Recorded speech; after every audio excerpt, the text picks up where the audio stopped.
এই যে মাছগুলো দেখতে পাচ্ছেন এটা হলো আমাদের গাংনাপুর বাজারের মাছ বাজার সকালবেলার। আমি সাধারণত সকালবেলায় যাই, মোটামুটি 6টা থেকে 6:30টার মধ্যে বাজার বসে যায়, তখন আমি মাছ কিনতে যাই। আর এই সমস্ত সব জ্যান্ত মাছগুলো তখন দেখতে পাওয়া যায় বেশ।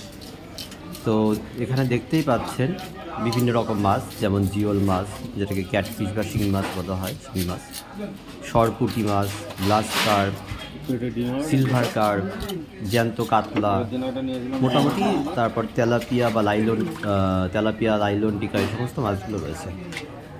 তো মাছগুলো সব দেশি মাছ। দেখতে পাচ্ছেন একটা মোটামুটি মিডিল সাইজের একটা কাতলা, সেই মাছটা কাটছে। কতটা তাজা মাছ! আর এই সব মাছগুলোর দাম অন্য সব জায়গার তুলনায় অনেকটাই কম, কারণ এখানে গ্রাম অঞ্চল, যেহেতু মোটামুটি গ্রাম, সেই জন্য এখানে পুকুর, বিল এগুলো অনেকটাই বেশি। তারপর এখনকার দিনে যেমন জিওল মাছগুলো আলাদাভাবে চাষ করা হয়, কিন্তু এই মাছগুলো পুরোপুরি দেশি মাছ।